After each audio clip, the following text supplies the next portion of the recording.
Hello, good evening, नमस्कार। M study team के YouTube channel में एक बार पुनः आपका बहुत बहुत स्वागत है।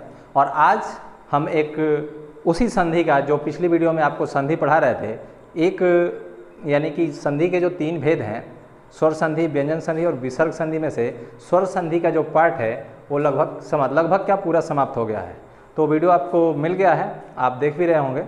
अगर उसमें कहीं भी कोई दिक्कत है या कोई प्रॉब्लम है, कहीं समझ में नहीं आ रहा है, तो आप कमेंट बॉक्स में कमेंट करके बता सकते हैं। हमें कोशिश किया जाएगा कि आपके सामने पुनः एक बार वीडियो स्वर संधि का लाया जाए। और आज हम बात करने जा रहे हैं सेकंड, यानी कि जो संधि में तीन भेद बताए थे, स्वर संधि, व्यंजन संधि और विसर्ग संधि, उसमें सेकंड वाला जो है आज क्या है, व्यंजन संधि। तो आज हम व्यंजन संधि पे बात करेंगे और व्यंजन संधि को अच्छे से समझेंगे कि व्यंजन संधि आखिर होती क्या है और व्यंजन संधि को पहचानते कैसे हैं या उसको संधि विच्छेद कैसे करते हैं। ठीक है, तो व्यंजन संधि आज हमारा टॉपिक है। जैसे व्यंजन संधि, ठीक है। तो व्यंजन संधि में जो पहला नियम है, जो पहचानने का पहला नियम है, तो सबसे पहले हम पहला नियम जो है उसकी बात कर लेते हैं। तो पहला नियम क्या आएगा, आप देख सकते हैं। जैसे मान लीजिए कि हम आपको बताए थे वर्णमाला में कि वर्ग क्या होते हैं, जैसे क वर्ग, च वर्ग, ट वर्ग, त वर्ग और प वर्ग। तो ये 5 वर्ग हैं और पांचों वर्ग में से हम चाहे कोई भी वर्ग उठा लें, चाहे च हो, क हो, ट हो, त हो, कोई भी हो। जैसे हम क वर्ग की बात करते हैं, तो मान लीजिए कि हमने यहाँ पे लिख दिया क वर्ग, क, ख, ग, या ऐसे लिख देते हैं। यहाँ ये नहीं होगा तो आप ऐसे समझिए। मान लीजिए कि हम लिख देते हैं, सभी वर्ग को लिख देते हैं। जैसे सभी वर्ग का पहला, जैसे क, च, ट, त और प। ये ध्यान रखिएगा कि सबके नीचे हलंत लगा हुआ है। सबके नीचे हलंत लगने का मतलब है कि ये सभी वर्ण जो है या सभी वर्ग का पहला वर्ण जो है वो आधा लिखा गया है, इसीलिए हमने हलंत लगाया। अब आपको ध्यान क्या रखना है कि ये हलंत है यहाँ पे, तो यहाँ पे भी अब क्या करना है। नियम पहला ये है कि पहले किसी भी वर्ग का पहला वर्ण अपने ही वर्ण के तीसरे, यानी अपने ही वर्ग के तीसरे वर्ण में परिवर्तित हो जाता है, यानी कि चेंज हो जाता है। कहने का मतलब आप समझ रहे होंगे। जैसे मान लीजिए कि मैं यहाँ लिख देता हूँ नियम नंबर 1 लिख दिया, नियम नंबर 1। अब यहाँ नियम नंबर 1 में है कि किसी भी वर्ग का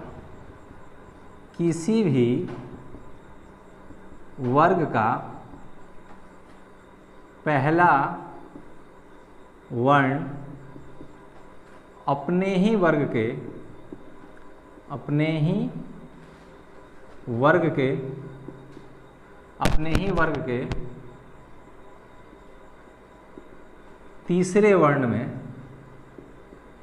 वर्ण में परिवर्तित हो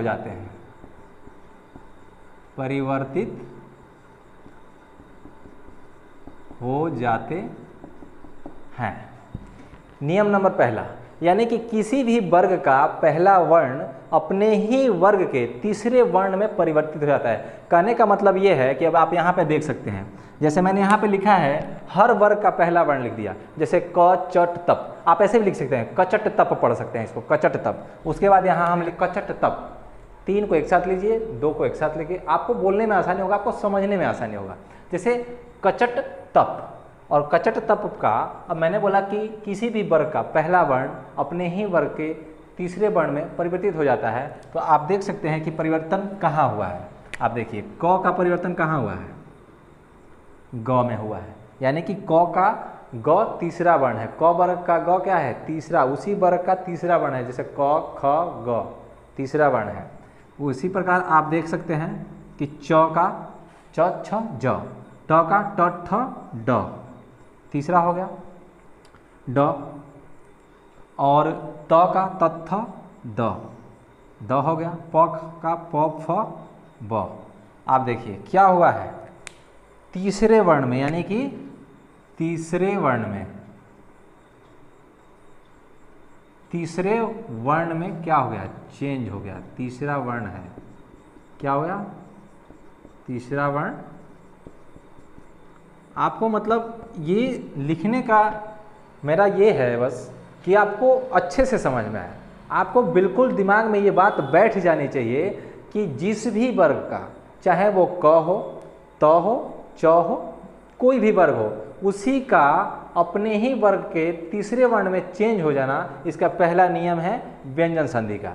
तो पहले नियम में, अब जैसे हम आपको अगर वो एक उदाहरण दे दें, जैसे मान लीजिए कि मैं लिख दूं वाक धन ईश, अगर यहाँ लिख दूं वाक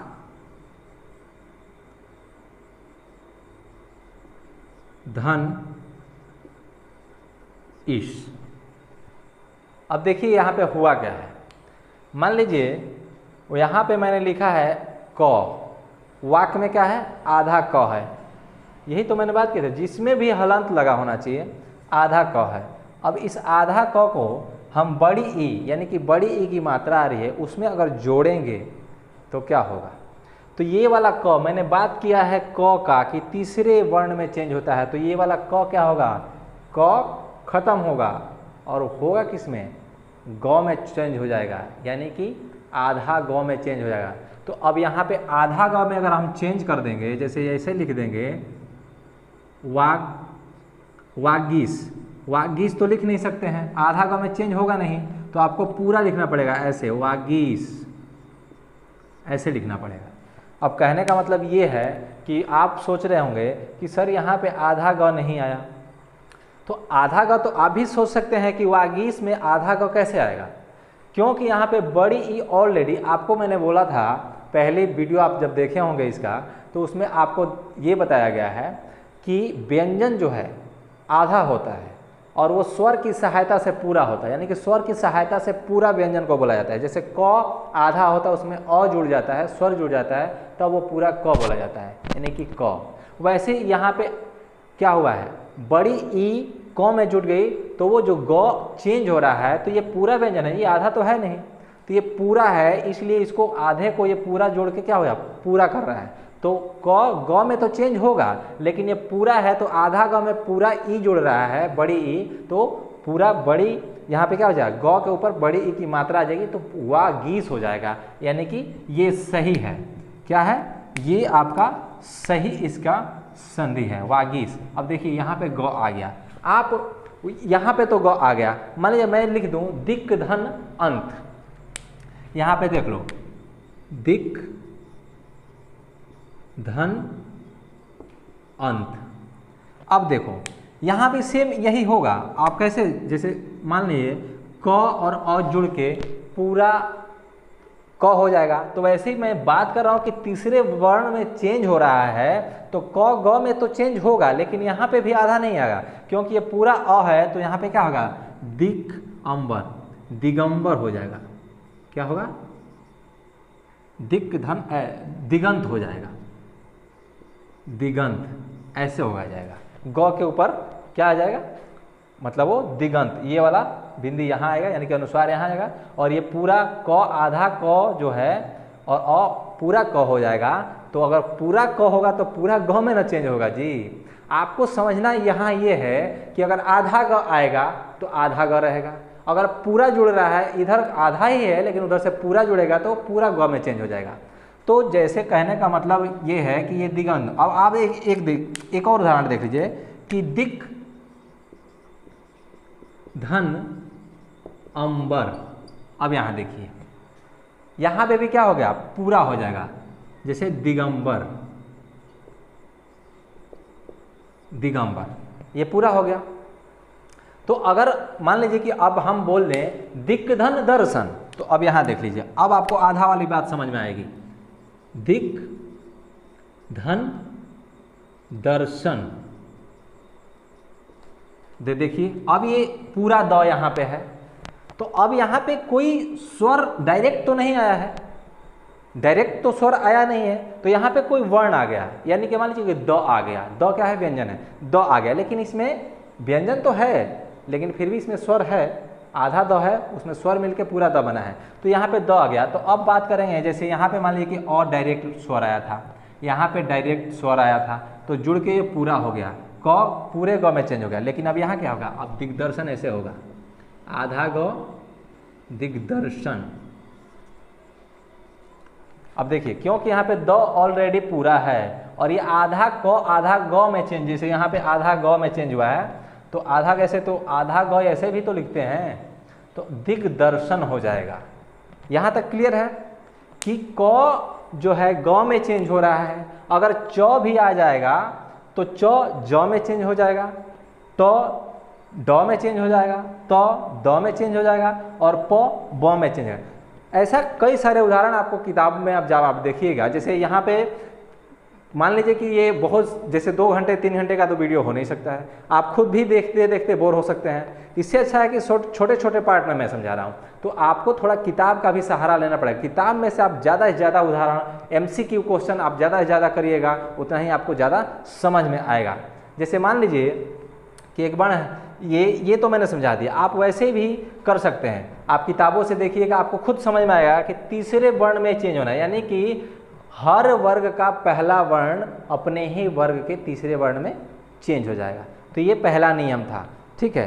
अब अगर दूसरा नियम की बात करें तो दूसरा नियम इसके जैसा ही है, लेकिन आपको थोड़ा सा डिफर मिलेगा उसमें।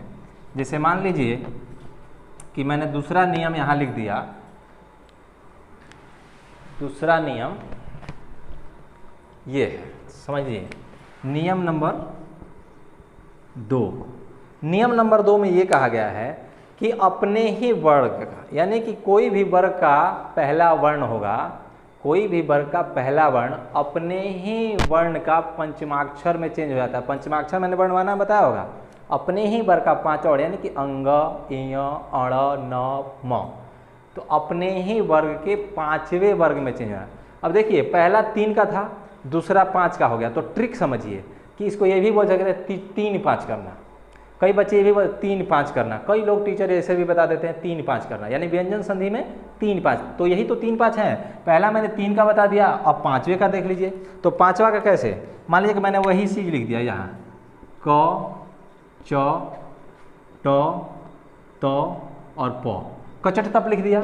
अब इसको तीसरे में चेंज करना है हमको, कैसे चेंज करेंगे, तो क का तीसरे में नहीं 5वें में चेंज करना है।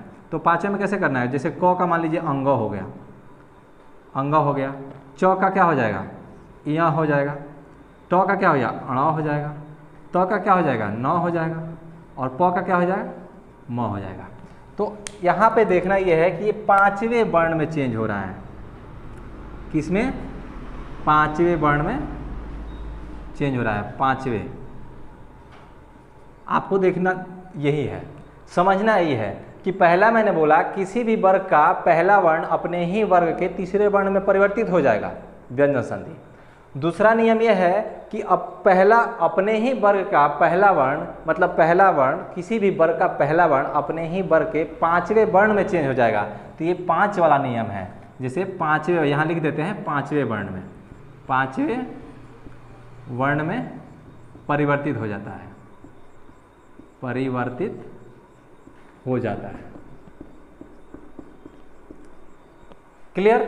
जैसे मान लो अगर मैं यहां पे लिख दूं एग्जाम्पल स्वरूप वाक धन मैं, वाक धन मैं मैंने लिख दिया। अब आप देखिए क्या आएगा यहां पे, आप समझ सकते हैं, आप खुद भी कर सकते हैं। क का 5वें वर्ग में चेंज हो रहा है, वैसे ही च का 5वें में होगा, वैसे ही ट का अगर आएगा तो 5वें में हो जाएगा, त का आएगा तो 5वें में हो जाएगा, प का 5वें में। तो 5वां वर्ग किसी भी वर्ग का 5वां वर्ण कौन सा होता है, नासिक के व्यंजन होता है, नासिक के होता है, पंचमाक्षर होता है, या पंचम वर्ण भी उसको बोला जाता है। तो वैसे यहाँ पे वाक, अब क आया तो क किस में चेंज होगा, सिंपल है, वांग में। अब वांग में अंग ऐसे लिखा जाए, आधा अंग है तो वांग में, यही तो होगा, संधि हो गई वांग में। अब लिख दे यहाँ की तत् धन मैं, क्या होगा, तत् धन में। तो अब किस में चेंज होगा, अब तो का देख लीजिए 9 में चेंज हो रहा है, तो यहाँ पे आधा न, यहाँ तो आधा है, यहाँ भी आधा है, तो आधा न में, तो तन्मय हो जाएगा, आधा न और म, य तन्मय। सिंपल है बिल्कुल। आपको क्लियरली ये समझना है कि किसी भी वर्ग का पहला वर्ण अपने ही वर्ग के 5वें वर्ण में चेंज हो जाएगा। तो वो व्यंजन संधि हो जाती है। जैसे मैंने तत् धनमय लिख दिया, तन्मय हो गया। वाक्य धनमय लिख दिया, क अंग में चेंज हो गया। यहाँ पे त किस में हो गया, न में। अब मैं लिख दूं, एक वर्ड आता है, जैसे मान लीजिए कि ये तो हो गया, अब मैं लिख दूं ये अणा वाला, खट धन मुख। अगर मैं लिख दूं सट, ये इसको खट भी पढ़ते हैं, सट धन मुख। अब आप समझ सकते हैं क्या होगा यहाँ पे, इसका संधि क्या होगा। यहाँ पे ट आ गया, अब ट किस में चेंज हो रहा है, न में चेंज हो रहा है, यानी कि अण में चेंज हो रहा है। अण में चेंज हो रहा है तो यहाँ पे स तो रहेगा, लेकिन ये ट किस में, आधा अण में। तो आधा अण ऐसे भी लिखा जाता है, षणमुख, ऐसे हो जाएगा। समझ गए। तो यहाँ पे देखने वाली बात यह है कि पहले नियम में जो बात थी वो अपने ही वर्ग के तीसरे वर्ण में चेंज हो रहा था। दूसरा नियम आया तो उसमें ये हो गया कि अपने ही वर्ग के जो भी वर्ण है वो किस में, पांचवें वर्ण में, यानी कि नासिक के व्यंजन में चेंज हो रहे हैं। यहाँ तक आपको समझ में आ गया होगा। अब तीसरा नियम की बात हम कर रहे हैं। तीसरा नियम देख लीजिए,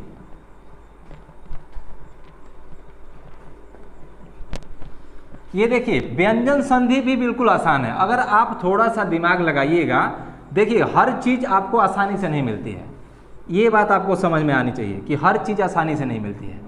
कुछ कुछ चीज़ें आप बिल्कुल आसानी से समझ सकते हैं, पढ़ सकते हैं, लेकिन हर चीज़ आप सोचिएगा कि हर चीज़ आसानी से हो जाए तो नहीं, उसके लिए थोड़ा सा मेहनत आपको करना पड़ेगा। और ये तो बिल्कुल ही आसान चीज़ें हैं, इसको समझने के लिए आपको ज़्यादा मेहनत की ज़रूरत नहीं है। थोड़ा सा दिमाग वीडियो पे थोड़ा कंसंट्रेट करिए। देखिए पढ़ाई का सबसे अच्छा तरीका क्या होता है, पढ़ाई का अच्छा तरीका होता है ये कि अगर टीचर पढ़ा रहा है तो फोकस आपका टीचर के ऊपर होना चाहिए, वो क्या बोल रहा है, क्या पढ़ा रहा है। दूसरी बात, कौन सा टॉपिक पढ़ा, उस टॉपिक पे आपका फोकस होना चाहिए। तीसरी बात ये कि आपका जो फोकस है, आपका जो संकेंद्रण है, यानी कि आपकी जो केंद्रीयता है वो कहाँ होनी चाहिए।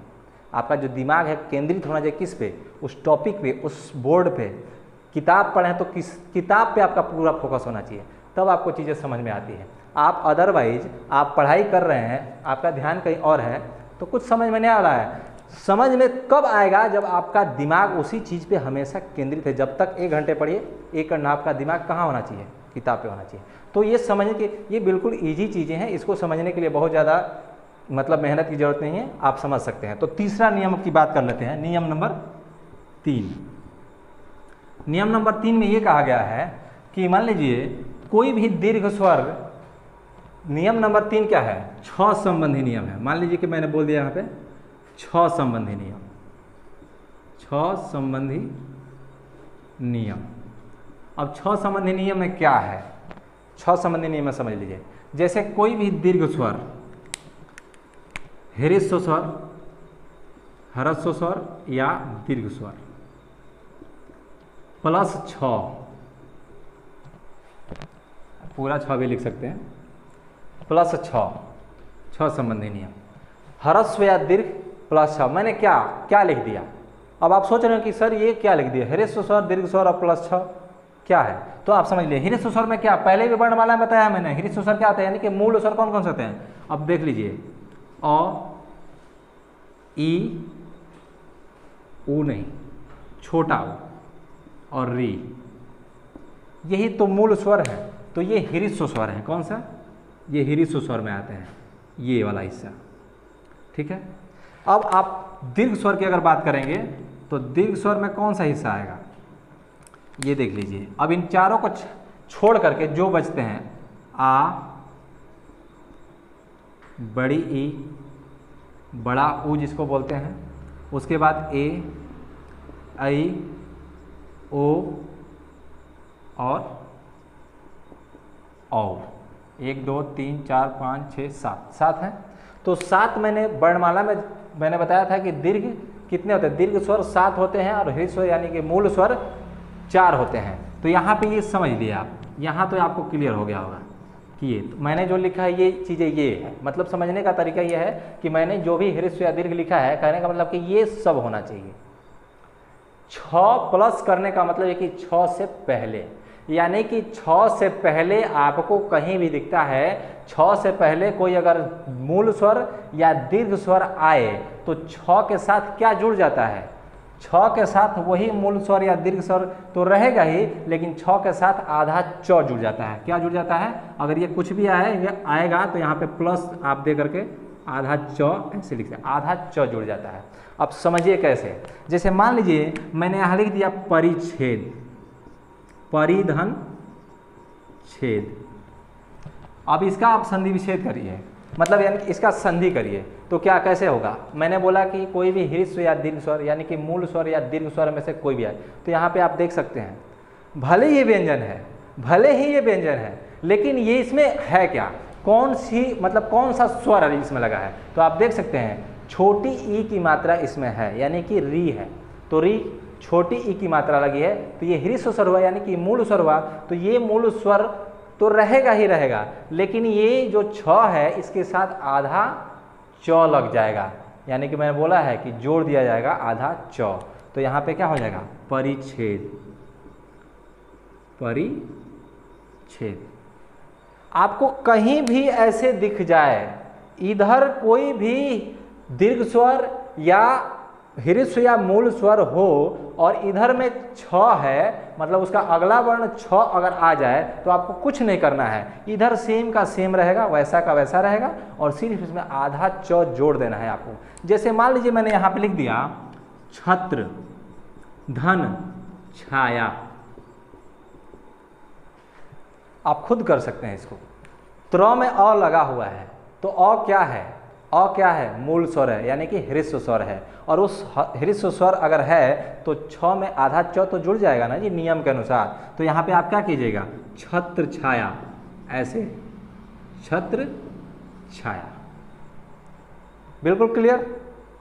परिच्छेद छत्र छाया। अगर मैं लिख दूं अनुच्छेद, ये देखिए अनु धन छेद, क्या होगा, तो सिंपल है, यहाँ भी वही होगा, अनु आधा च होगा और ये छेद, अनुच्छेद।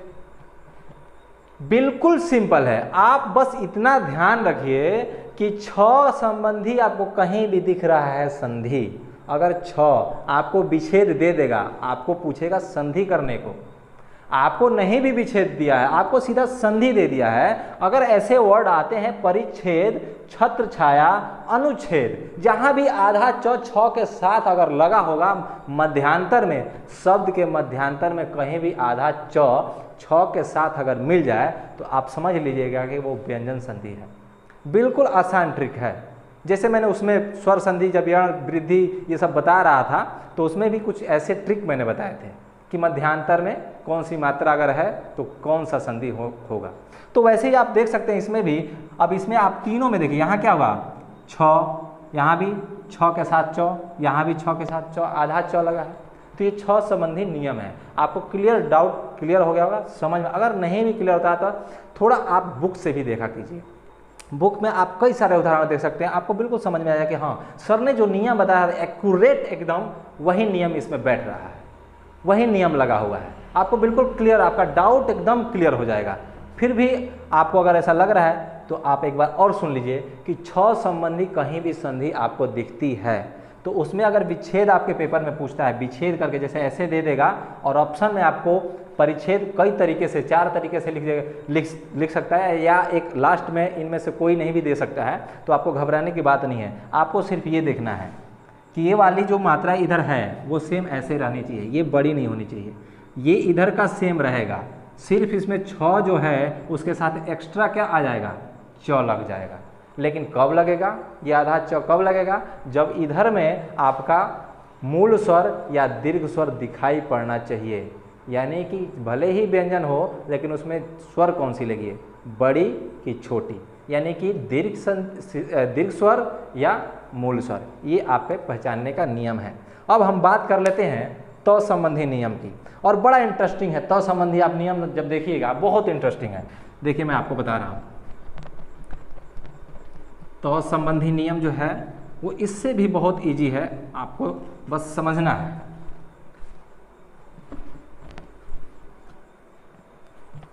नियम नंबर 4,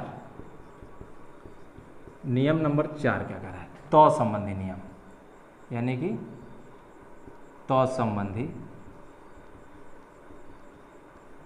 नियम। त संबंधी नियम में क्या है, आपको मैं एक मतलब ग्रुप समझा देता हूं।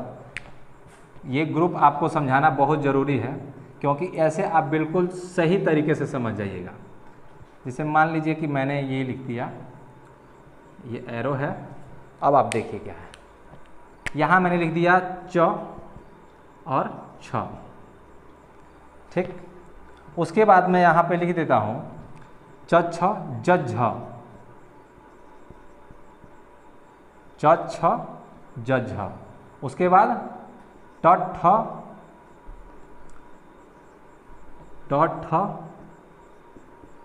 ड ढ और ल।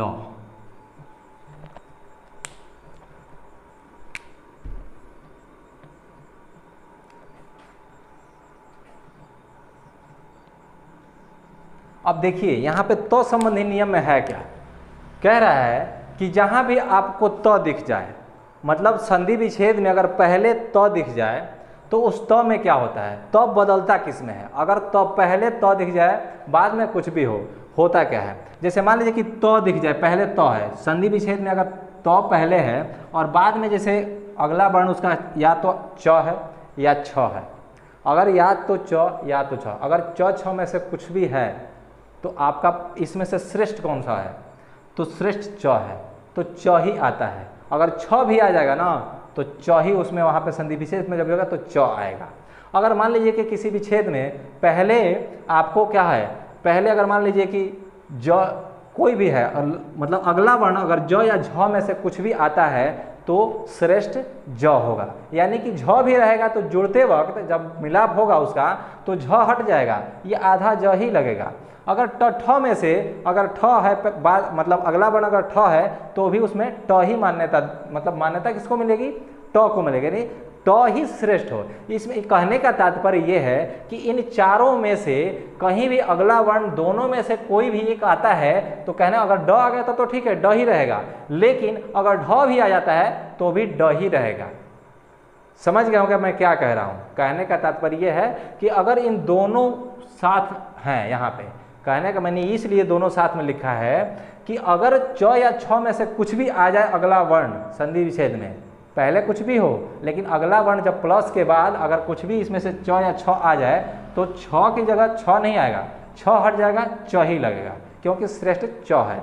ज झ में से ज ही लगेगा, अगर झ भी आता है तो भी, अगर ज भी आता है तो भी ज ही लगेगा, इसमें से भी वही है। मतलब आप एक बार किताब से भी जरूर समझ लीजिएगा, लेकिन यहाँ मैं इसलिए समझा रहा हूँ कि आपको बेहतर तरीके से समझ में आएगा। तो आप देखिए क्या हुआ है, अगर मैं यहाँ पे तो इसमें प्रधान कौन सा, तो मैंने मान लिया कि यहाँ पे ऐसे लिख दिया प्रधान कौन सा है, तो प्रधान इसमें है च, च प्रधान हो गया, इसमें ज प्रधान हो गया, ज प्रधान हो गया, वैसे ही इसमें ट प्रधान हो गया, ट प्रधान हो गया, और वैसे ही इसमें कौन सा होगा, तो इसमें आप देख लीजिए इसमें ड होगा, इसमें ड प्रधान होगा, और ये ल तो ल ही रहेगा। इसको मैं इसको भी डिनोट कर देता हूँ, ल ही रहेगा। अब देखिए समझने वाली बात कहाँ है कि कहने का मतलब ये है कि अगर कोई भी संधि विच्छेद दिया हुआ है, यानी कि विच्छेद दिया है, आपको संधि करने को पूछेगा, तो उसमें पहला प्लस से पहले यानी कि धन से पहले कुछ भी हो, धन से पहले कुछ भी हो, यानी कि धन से पहले कुछ भी नहीं, ये त संबंधी नियम, यानी कि धन से पहले यानी कि प्लस से पहले त हो, आधा त होना चाहिए। तो ये त कहाँ पे चेंज होता है, त तो रहेगा ही, लेकिन त किस में चेंज होता है, तो च में चेंज होता है, यानी कि आधा च में चेंज होता है। लेकिन आपको समझना यह है कि प्रधान मैंने बताया है कि च में से प्रधान च है, ज झ में से प्रधान ज है, ट में से ट है, ड में से ड है, और ल खुद रहेगा क्योंकि ल सिंगल ही है। तो इसमें कहने का मतलब यह है कि पहले तो प्रधान ही भाई हो, कहीं भी आप देखिएगा समाज में भी देख लीजिए, अभी जो इलेक्शन भी होगा तो उसमें जो प्रधान होते हैं तो पहले प्रधानता उनकी ना, उसके बाद वार्ड सदस्य आते हैं, उसके बाद और भी मेंबर आते हैं, जैसे पंच आते हैं, सरपंच आते हैं। तो ये सब चीज़ें एक सीरियल वाइज होता है। तो आप देख लीजिए च छ में से क्या है, अगर मान लीजिए कि च छ में से अगला धन के बाद अगर छ आता है तब भी ये च ही प्रधान होगा, आधा च उसमें जुड़ेगा त के बाद, यानी कि त हट जाएगा और आधा त जुड़ेगा। उसके बाद कैसे, मान लीजिए कि यहाँ पे आप देख सकते हैं कि ये 6 है, अगर छ में से अगर 6 भी आता है तो अभी च ही प्रधान है। मैंने ये एरो देने का मतलब है कि च ही जुड़ेगा उसमें। यहाँ पे क्या होगा, ज ही जुड़ेगा।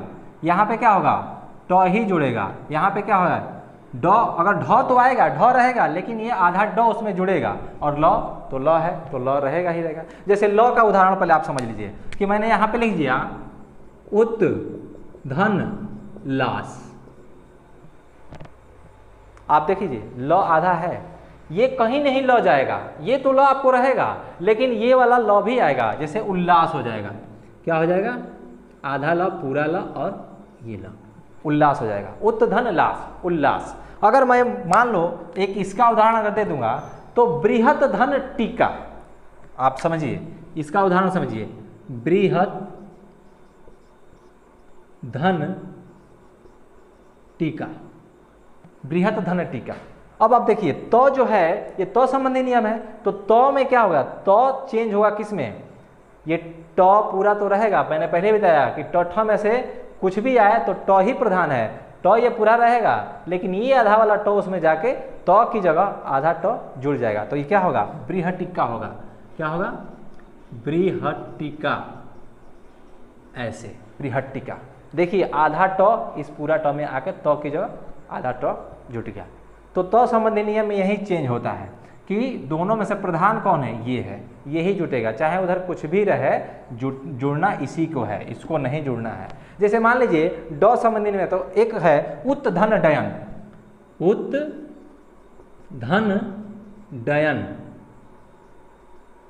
तो ये तो किस में है, इसी ड में। देखिए यहाँ ड है, फिर भी आधा ड यही प्रधान है, तो यहाँ पे क्या होगा, उड्डयन होगा। आधा ड और पूरा ड, य और न, उड्डयन। समझ गए होंगे कि क्या चेंज हो रहा है, प्रधान जो है वही चेंज हो रहा है, वही उसमें जुड़ रहा है तो की जगह। अब इसका कुछ और उदाहरण देख लेते हैं। जैसे ये तो यहाँ तक आप समझ गए होंगे, इसका कुछ और उदाहरण भी देख लेते हैं। अब इसको हम मिटा देते हैं, ठीक है, थोड़ा और उदाहरण देखिए तब आपको पूरा क्लियर होगा। जैसे मान लीजिए कि मैं यहाँ लिख दिया हूँ